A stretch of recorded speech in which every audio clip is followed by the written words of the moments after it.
Sinasabi ng system na patay na ang lahat ng sundalo ng Borneo. Sa isip-isip ni Earl Asher na bagamat ang Raiden ay nasa panganib, ginamit niya ang hidwaan ng dalawang bansa para makahanap ng paraan. Wala siyang pakialam sa paraan, nakatutok lang siya sa paglabas sa taas.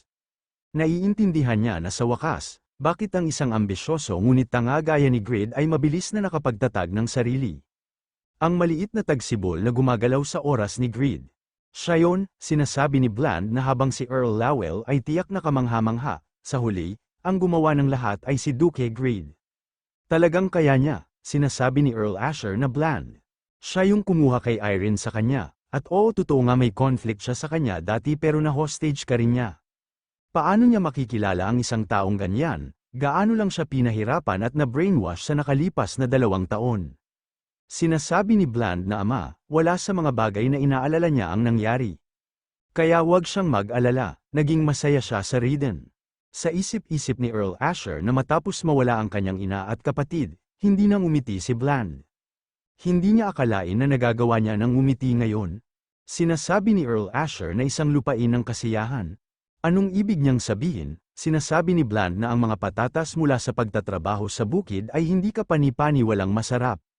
Sinasabi ni Earl Asher na fieldwork, at hindi ba ginagamit ang patatas sa pagpapakain ng baboy? Hindi niya siya pinalaki ng ganito, hindi niya akalain na ang kanyang anak ay nabuhay parang hayop. Kasalanan niya lahat ito, hindi, kasalanan niya lahat ng ito dahil mahina siya. Nang laki ang mga mata ni Bland nang nakita niya ang kanyang ama na napapaluhod at sinasabi nito na hindi. Hindi yun, ama, walang nangyaring inaalala niya. Humihingi naman ng paumanhin si Bland at bigla nitong pinakain ang patatas. At sinasabi nito na ngunit ang ilang mga bagay na kailangan niyang maranasan ng kanyang sarili, upang tunay na maunawaan ang kanilang halaga. Sa isip-isip ni Earl Asher na itong lasa, natutunaw sa bibig niya. Ito ay matamis, maalat, maanghang, nutty, mild, at tangy, mayroon itong 7 lasa. Anong klaseng lasa ito? Halos lahat ng mga lasa na umiiral sa mundo ay pinagsama sa patatas na ito. Ang pagkabigla na ito ay maihahambing nung nagbukas siya ng bagong Mana Circle, ito ay isang bagong mundo ng lasa. Tinatanong ni Earl Asher kung ano ba yan Bland, ang masarap na lasa ay hindi may larawan ang flavor na ito. Ito ay makalangit, ito ang pagkain ng mga Diyos. Sinasabi ni Bland na hindi niya akalain na maaari itong makapagpabatid sa kanila na magkapareho ang kanilang panlasa. Hindi ba ang patatas ay isang kamanghamanghang pagkain sa maraming paraan, ama? Sa isip-isip ni Earl Asher na dapat niyang kumpirmahin kung paano tinulungan ni Grid na makabawi si Bland sa kanyang ngiti. Sinasabi ni Earl Asher na kailangan niyang makinig sa sasabihin nila. Bumaba na sila Bland, tinatanong ni Earl Asher kung ano ang balak niya. Tinatalikuran niya ba ang Etnal at Gauss dahil naniniwala siya kay Mr. Stein? Sinasabi ni Lowell na may tinatanaw siya, 3 ang mga paksayon ng kalaban, kabilang ang Saharan. Pinakamalakas na bansa sa kanlurang kontinente, isang bansang may mahigit 1,000,000 sundalo at 3,000 kabalyero. Marami pa silang magagaling na magician, tutal, ang umaalalay kay King Osran ay ang Saharan. Sa isip-isip ni Earl Asher na akala niya ay walang kwentang bagay ang mga yon, kaya hindi niya napinansin. Ngunit ang mga patakarang pro-Saharan ay tumaas ng malaki. Alam na ba niya ang relasyon ng hari at Saharan noon pa? Tinatanong ni Earl Asher kung pinapasali niya siya kay Grid. Iminumungkahi niya ba na kapag ang Saharan ay sumalakay, dapat silang lahat ay mamatay ng magkasama? Sinasabi ni Lowell na walang masyadong mangyayari sa susunod na 2 taon. Nakatanggap sila ng impormasyon na ang kanilang mga puwersa ay kumakalat ng manipis dahil sa isang paghihimagsik sa timog ng kontinente. Ito ay pareho para sa Etnal, bagamat nasa posisyon sila kung saan dapat silang mag-alay ng pagpupugay sa imperyo, ipinagmamalaki nila ang pagiging isa sa ilang neutral at independyenteng mga bansa. Kaya't si Osran, na umakyat pa lamang sa trono, ay hindi mapapabayaan ang mapagmataas na ministro at gawing sunod sanyeran ang bansa. Sinasabi ni Earl Asher na ang kanyang kakayahan na basahin ang political landscape ang pinagmumula ng kanyang confidence. Sinasabi ni Lowell na bilang isang strategist, basic lamang ito. Sa isip-isip ni Earl Asher na hindi niya akalain na meron siyang katulad niya na vassal. Gaano na lang siya kalakas sa panahong ito, sinasabi ni Earl Asher na kahit para kay Bland, gusto niyang respetuhin siya. Pwede ba yun? Sinasabi ni Lowell na walang paraan na hindi nila bigyan ng tamang respeto ang isa sa top 10 magician sa kontinente. Pero tandaan niya, si Duke Grid lang ang Sky, ang katapatan ay tungkulin ng vassal. Sinasabi ni Earl Asher na naiintindihan niya, sa isip-isip ni Earl Asher na ang recovery ni Bland sa kanyang ngiti ay higit pa sa sapat. Sinasabi ni Earl Asher na bilang ama, hindi niya pwedeng iwan ang kanyang anak na mag-isa sa opposite camp. Maglilingkod siya kay Duke Grid, nakangiting sinasabi ni Lowell na isa siyang dakilang ama. Ito ay pinag-isipang mabuti, sa isip-isip ni Lowell na ang landas sa Hilaga ay nagbukas na. Nag-message si Lowell kay Faker at sinasabi nito na Mr. Faker, ipaalam kay Marquis Time ang pagiging independent ni Mr. Grid. Sinasabi ni Lowell na ang araw na dumating si Marquis Time sa kanila. Ang araw na magiging king si Mr. Grid, sinasabi ni Earl Asher na ngunit hindi siya nagpakita sa battlefield kung saan pinaglalaroan ang tadhana ng Riden. Sinasabi ni Lowell na kasalukuyang gumagawa siya ng mahalagang gawain. Sa isip-isip ni Lowell na napapalibutan sila ng Etnal, Gauss, at Seheron. Kaya kahit na siya ang maging hari ngayon, marami silang haharapin na pakikibaka, ngunit dapat makuha ni Mr. Grid ang titulo ng unang hari, sigurado siya na magiging maalamat itong titulo na mas epektibo kaysa sa Kingdom's Hero. Hindi nila pwedeng hayaan si Ares sa Etnal Kingdom's capital sa Reinhardt. May sumisigaw at sinasabi nito na nilusob ang Pat Ryan.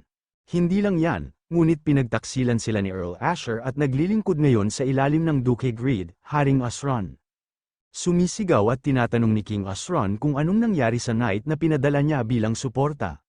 Sinasabi ng nag-uulat na pinatay siya ng isang sundalo ng Riden.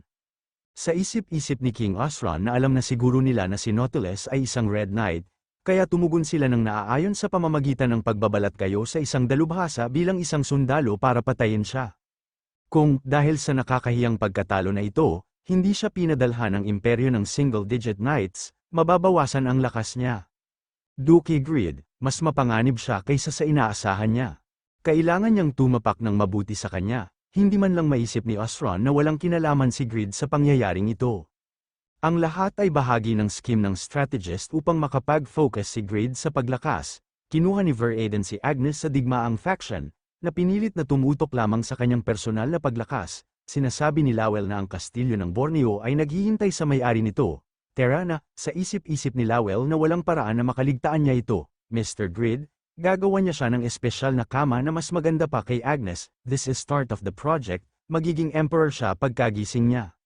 Sa Borneo, sinasabi ni Lowell na sa pagsakop ng Pat Ryan at Borneo, nakaukit na sila ng landas na nag-uugnay sa Timog at Hilaga. Gamit ang mga resources ng Hilaga, maaari silang magtatag ng isang kuta upang labanan ang iba pang mga paksayon. Ang Riden ay tatayo laban sa isang potensyal na pagsalakay ng imperyo, ang Pat Ryan ang mamamahala sa Etnal, at ang Borneo ay pipigilan ang Gauss. Bagamat ang kanilang mga puwersa ay mahahati, ang triangular na pormasayon ng depensa ay magsasanggalang sa kanila mula sa mga banta sa likuran, na magbibigay sa kanila ng hindi bababa sa 2 taon ng katatagan. Ito ay may pag-asa, ngunit kailangan nilang tugunan ang Cork Island, na nasa timog ng Etnal. Sa ngayon, aalis sila sa Cork Island, kaya naman inabandunan nila ang Cork Island. Babalik sa Riden ang mga tropang nakatalaga doon.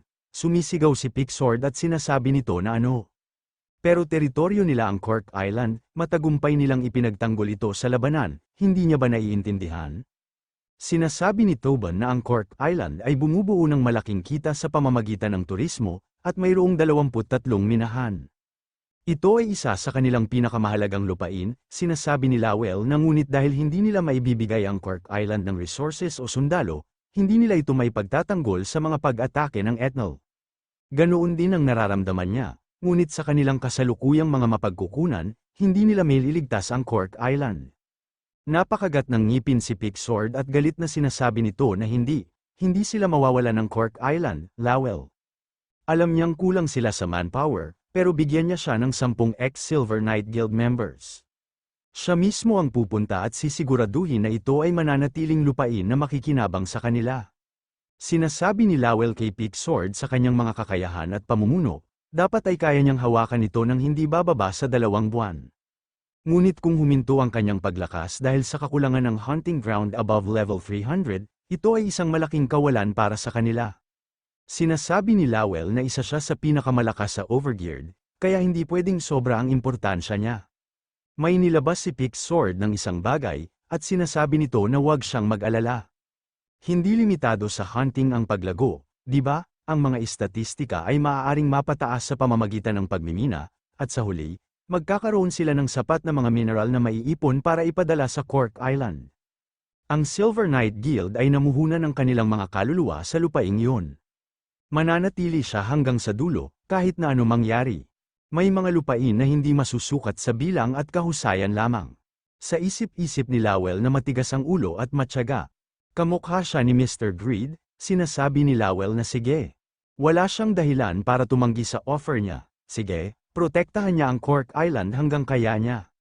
Sinasabi ni Pick Sword na iwan niya ito sa kanya. Mag-iipon siya ng maraming resources hanggat maaari at ilalagay niya ito sa vault ng guild. Sinasabi ni Lowell na mananatili siya at kukunin niya ang responsibilidad para sa Raiden, protektahan niya ang asawa ng Duke at ang kanyang anak, na si Lord. Lahat ng iba ay dapat kumalat sa pagitan ng Borneo, Pat Ryan, at Raiden. Mula ngayon, magsimula na magpa-level up sa bawat teritoryo at mag-imbak ng maraming potion hanggat maaari. Mula sa sandaling ito, ang Overgeared ay papasok sa war mode. Sa Raiden, may nagsasalita at sinasabi nito na inutusan sila ni Earl Lowell na maghanda para sa labanan.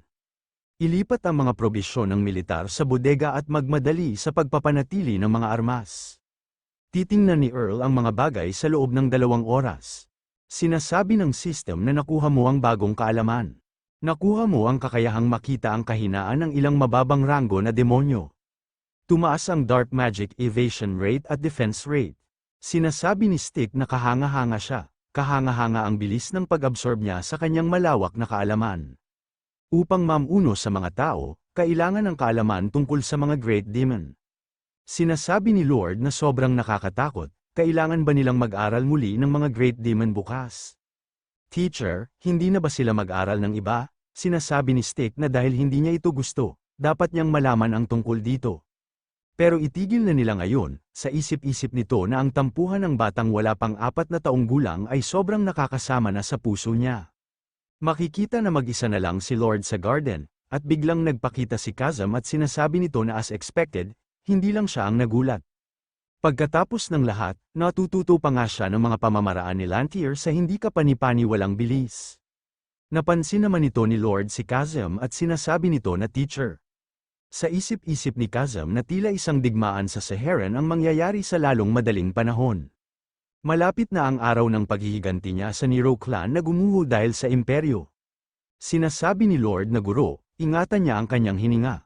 Ang isang assassin ay lubos na kumokontrol sa kanilang mga damdamin. Tumatawa at sinasabi ni Kazam na oo, marami pa siyang dapat matutunan, at nauwi siya sa isang malaking pagkakamali. Sa isip-isip ni Kazam na huwag matakot, mga sundalo ng Raiden. Bilang huling nakaligtas sa tribong Nero, siya, si Kazam, ipagtatanggol niya sila at kasama ng kanyang shadow ng paghihiganti. Kaya dapat bumalik siya agad, Greed mukhang kailangan niyang ihanay ang orasan ng paghihiganti niya sa kanya. Nagtataka at sa isip-isip ng vampira na ano ito, isang unlimited paninigas.